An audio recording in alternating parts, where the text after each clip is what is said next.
આજની ધર્મકથા. પ્રણામ. પરમ પૂજ્ય મુનિરાજ કુમુદચંદ્ર વિજયજી મહારાજ. ગઈકાલ સુધી આપણે એમના ચારિત્ર જીવનના ઘડતરની જે પ્રથમ ધારા હતી, પેલો મુકામ હતો, એ મુકામ જોયો, જેની અંદર જ્ઞાનાભ્યાસની અંદરમાં એમની રુચિ,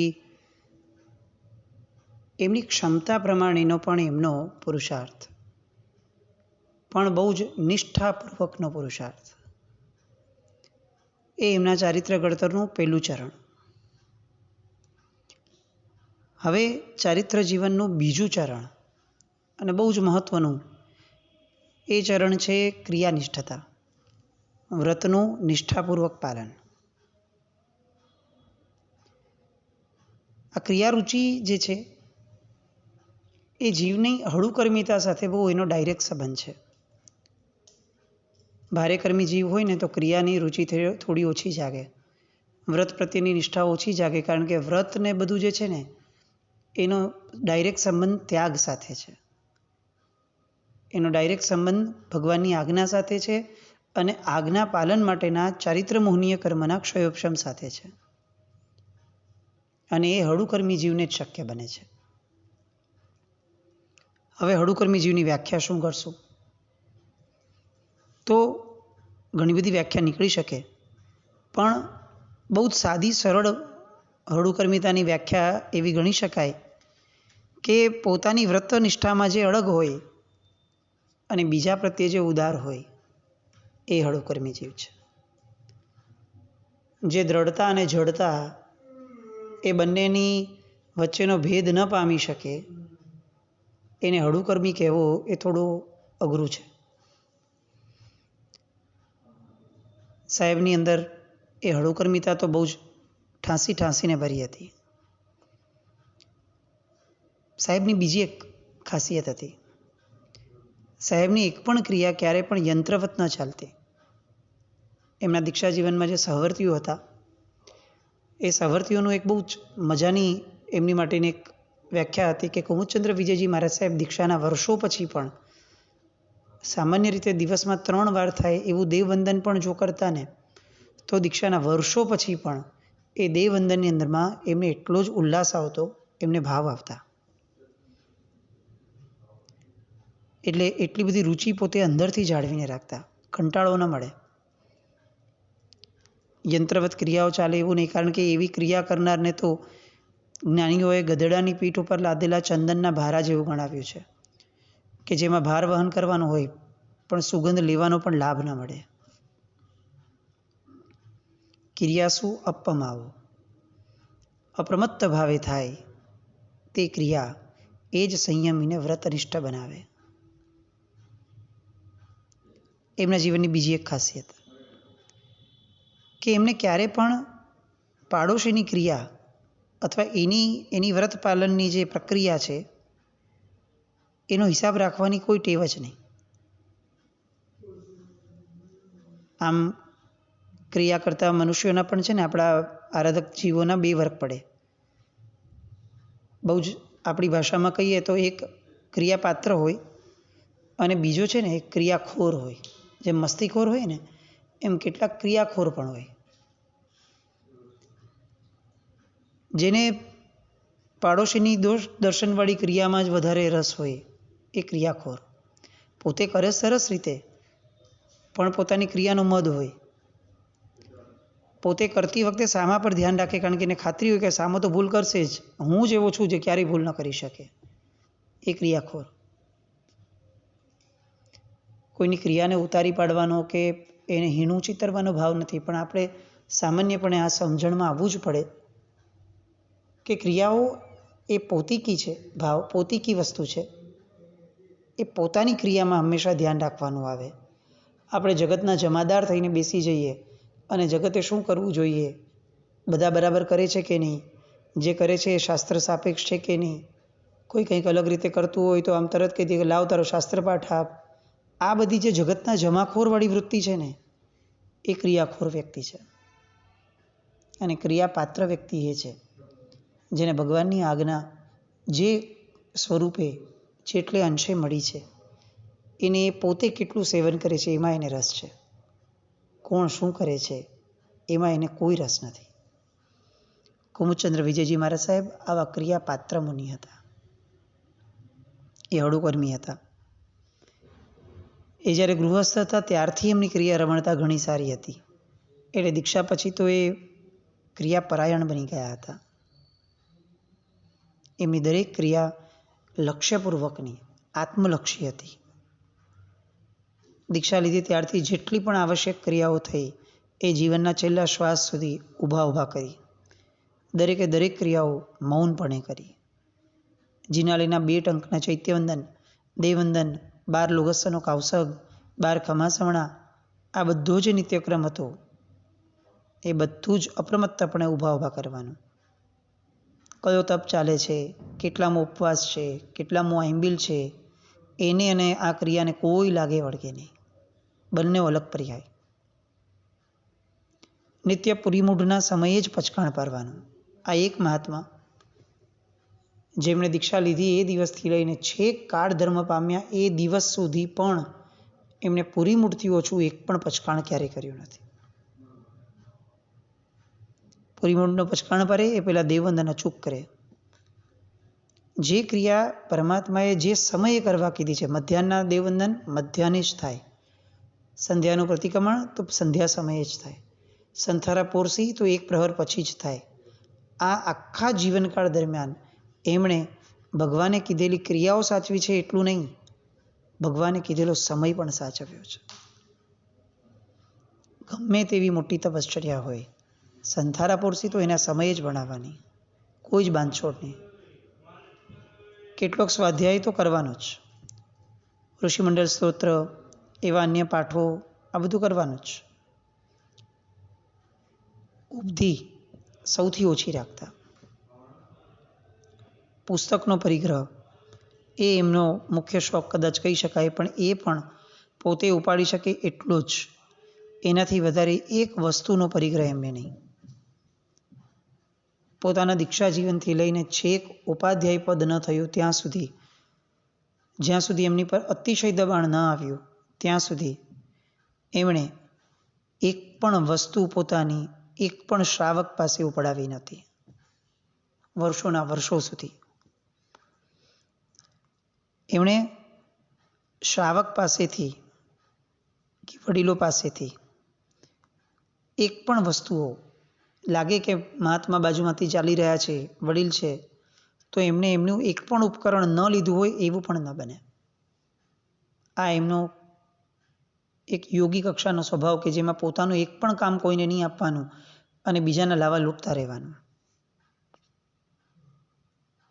પોતાને જે કપડાં મળ્યા હતા, પહેરવાના જે કપડાં એમના રહેતા, એ બીજાઓના લગભગ 4-6 મહિના માંડ ચાલે, પણ સાહેબના કપડાં 1.5 થી 2 વર્ષ મિનિમમ ચાલે. બહુ મજાની વાત, આપણને સાંભળીને મજા આવે કે શું એ હલગારી પર વ્યક્તિત્વ હશે, શું ભેખ ધરી હશે એમણે અપરિગ્રહની, કે જે દિવસે એમણે દીક્ષા લીધી એ દિવસે એમને જે સંથારીઓ અને પાત્રા વગેરે ઉપકરણ મળ્યા હતા, એ બધા જ ઉપકરણો, ઓલમોસ્ટ બધા જ ઉપકરણો એમણે એમના દીક્ષાના 25 વર્ષ સુધી એના એ જ ઉપકરણો વાપર્યા હતા. દીક્ષા જીવનના 25 વર્ષ સુધી શરૂઆતના એમના મેજોરિટી ઉપકરણો બદલાયા જ ન હતા. એ જ પાત્રા, એ જ સંથારીઓ, એ જ આસન. એકવાર એવું થયું કે એમના શિષ્યો, એમના સહવર્તી મુનિ ભગવંતો ઘણા દિવસથી હેરાન હતા કે આ કુમુદચંદ્ર વિજયજી મહારાજ સાહેબે પોતાના પાત્રાને એટલા બધા થીગડા લગાડી દીધા છે કે હવે તો આ પાત્રા કોઈ જુએ તો કદાચ આપણને શરમ આવે કે આ એમના હારેના મહાત્માઓ કંઈ ધ્યાન નહીં રાખતા હોય, એમને સાહેબ આવા પાત્રા આપતા હશે. એટલે બધાએ નક્કી કર્યું કે મહારાજ સાહેબ થોડાક આગા પાછા થાય ને એટલે એમના પાત્રા આપણે સંતાડી દઈએ અને એની જગ્યાએ નવા મૂકી દઈએ. સાહેબજી થોડા આગળ પાછળ થયા, પડીલેણનો અવસર આવ્યો એટલે પાત્રા ખોલ્યા, જોયું તો પાત્રા તો બદલાઈ ગયા છે. એ જ ક્ષણે એ તરત બોલ્યા કે મારા પાત્રા દેખાતા નથી. આ નવા છે.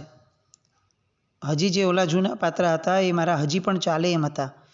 મને જ્યાં સુધી મારા પાત્ર પાછળ નહીં મળે ત્યાં સુધી હું પચકાણ નહીં પાડું.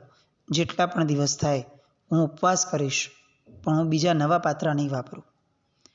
ગૃહસ્થના 18 પાપસ્થાનક સેવ્યા પછી મળેલા પૈસા, એ પૈસાની ચીજ મળેલી ચીજ એનો દુરુપયોગ કરું તો હું ભવાંતરમાં મારે ભૂંડનો કે બળદનો ભવ લેવો પડે, હું એ કદાપી નહીં કરું. કઈ પરિણતિનો સ્તર! શ્રાવકની વિનંતીથી આવેલી વસ્તુઓ પણ ગ્રહણ નહીં કરવાની, કારણ કે શ્રાવકનો પૈસો એ 18 પાપસ્થાનક સેવ્યા પછી આવતો પૈસો છે. એના દ્વારા આવેલી એક પણ વસ્તુઓનો દુરુપયોગ થાય એ કુમુદચંદ્ર વિજયજી મહારાજ સાહેબને જરા પણ ન ચાલે.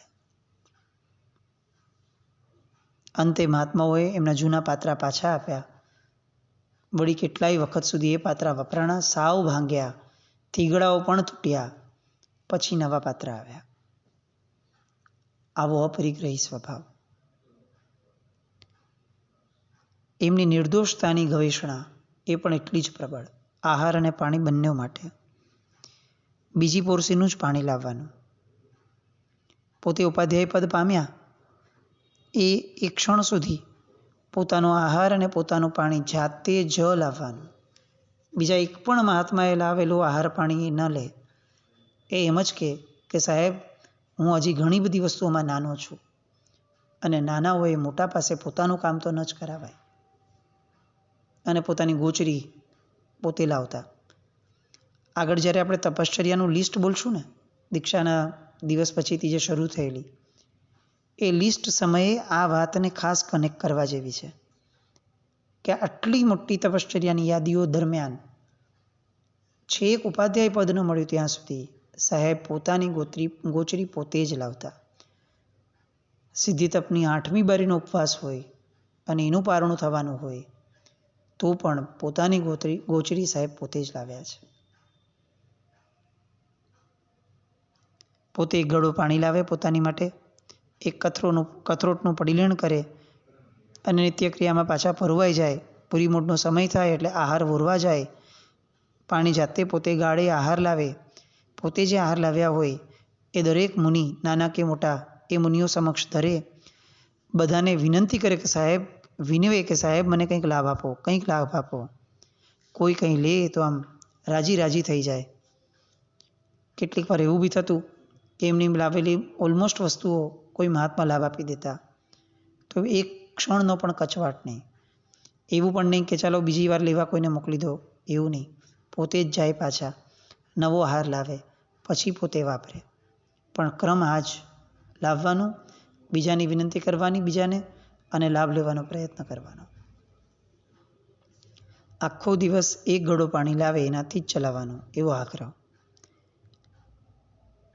મારી પ્રત્યે કોઈ દોષિત ગોચરી લાવી દેશે તો આવા વિચારના કારણે એ ગમે તેટલી મોટી તપશ્ચર્યા હોય, ગોચરી માટે પોતે જ જતા. ચોમાસાની મોસમ હોય અને જો વરસાદ પડતો હોય તો બહુ સાહજિક રીતે તે ઉપવાસ કરી લે, અને આવું તો અસંખ્ય વાર બન્યું હોય. આહાર કરતી વખતે એક પણ વાર ક્યારેય પણ બોલ્યા નથી દીક્ષા જીવનમાં. ઓલું જ પડ્યું હોય તો મુખ શુદ્ધિ કરીને જ બોલે.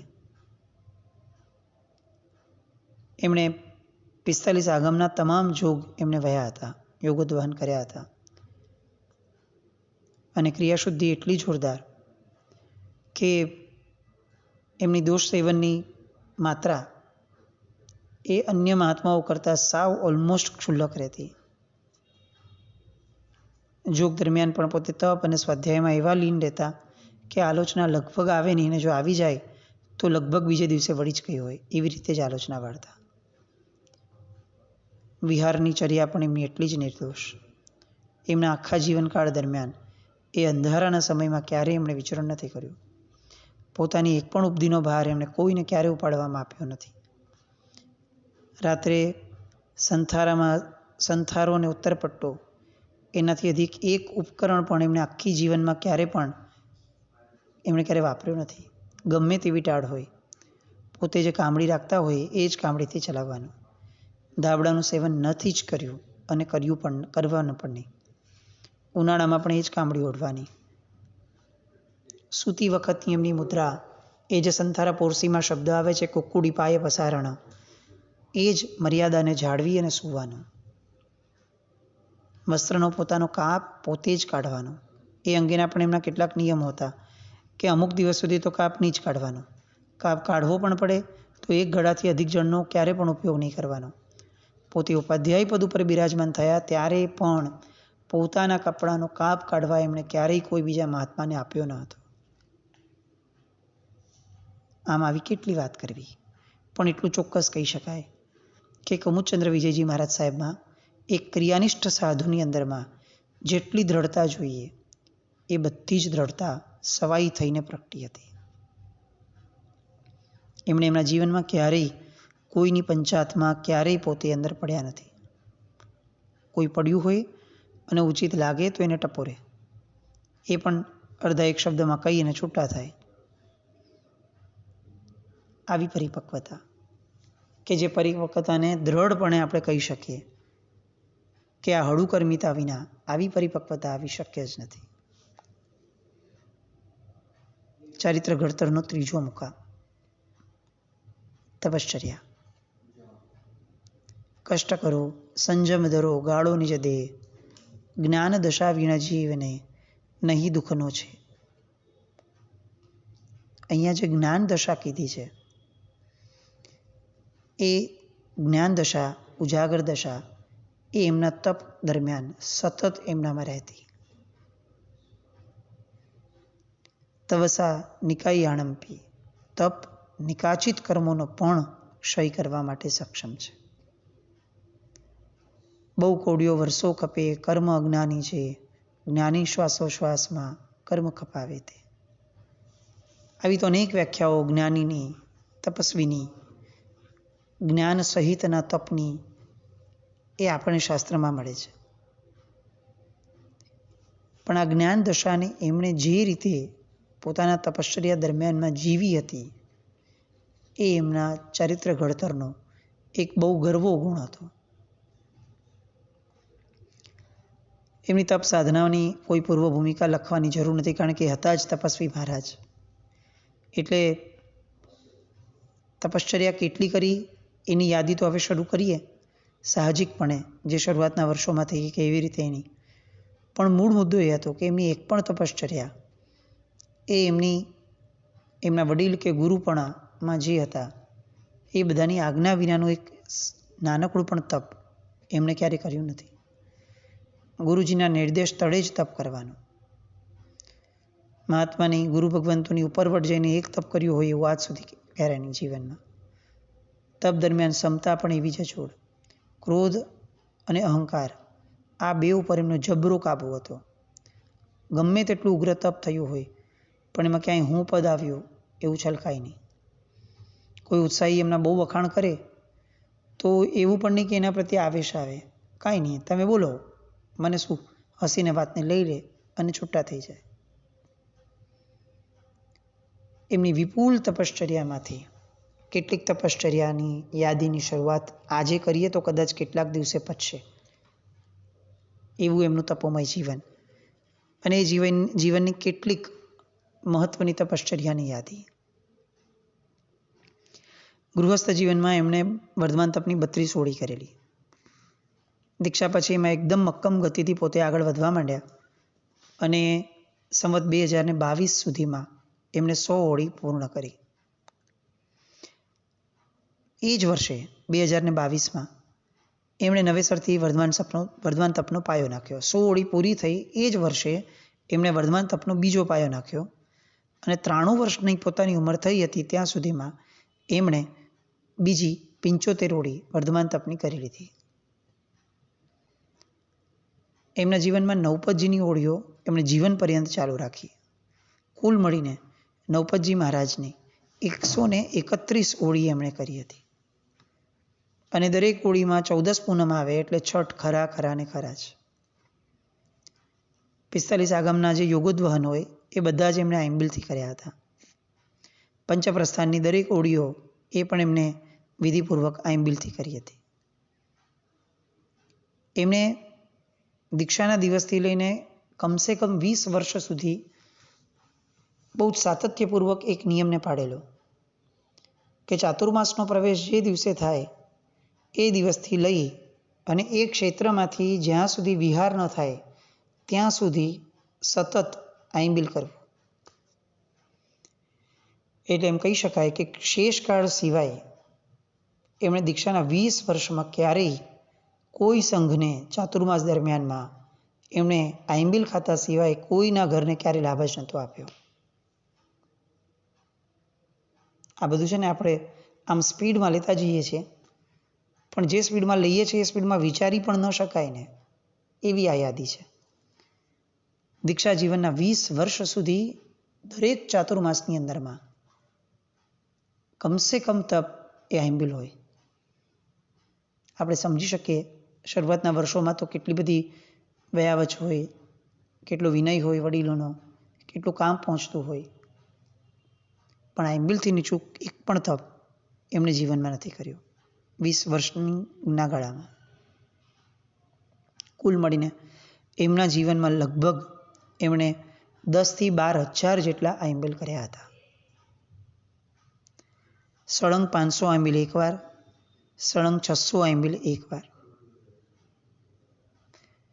ગૃહસ્થ દશામાં એમણે એકવાર સિદ્ધિ તપ કર્યો હતો. સાંભળીને આપણને આશ્ચર્ય થશે કે એમના દીક્ષા કાળની અંદરમાં એમણે બીજા 19 સિદ્ધિ તપ કર્યા હતા. કુલ મળીને એમના જીવનમાં 20 સિદ્ધિ તપ, એમાંના 17 સિદ્ધિ તપ એ એમણે આઈમ્બિલથી કર્યા હતા. એટલે કે ગમે તે બારીનું પારણું આવે, પારણે આઈમ્બિલ જ કરવાનું, અને આઈમ્બિલ માટે પણ વોરવા પોતે જ જવાનું. મોટા ભાગના સિદ્ધિ તપ એ એમના આવી રીતના. એકવાર એવું બન્યું કે એમને 100મી ઓળી ચાલતી હતી વર્ધમાન તપની એમની, અને એમાં સિદ્ધિ તપ કર્યો. સિદ્ધિ તપની 7મી બારીનો 7મો ઉપવાસ આવ્યો. કેલ્ક્યુલેશનમાં થોડી ગડબડ થઈ અને એના ઉપવાસના પારણું જ્યારે આવતું હતું 7મી બારીનું, એ દિવસે એમને 14 આવી. હવે 14નો ઉપવાસ કોઈ દિવસ મૂક્યો જ નહોતો જીવન દરમિયાનમાં ક્યારેય, એટલે એમણે 7મી ઓળીનું પારણું ઉપવાસથી કર્યું. એ ઉપવાસ ઉપર 8મી ઓળી માંડી. એટલે આમ જોવા જઈએ તો કુલ થયા 16 ઉપવાસ. એના પારણે એક આઈમ્બિલ કર્યું, પછી લીધા સીધા બીજા 15 ઉપવાસના પચકાણ, અને એ પૂરું કરી અને 100મી ઓળીનું પારણું કર્યું. આવી ગજબનાક તપશ્ચર્યાઓ. હજી તો કદાચ આપણે એમના લિસ્ટના બહુ જ સામાન્ય વર્ણનમાં છીએ. આવી તપશ્ચર્યાનો યોગ જેમનો હતો, આવો ક્રિયાયોગ, આવો અપરિગ્રહનો યોગ જેમનો હતો, એ મહાપુરુષની આવી રસપ્રદ અને અતિશય બહુમાન જન્માવતી વાતો એની માટે ફરી આવતીકાલે મળીએ. જીન આજ્ઞા વિરુદ્ધ કંઈ પણ બોલાયું તો મિચ્છામિ દુક્કડમ. જૈનમ.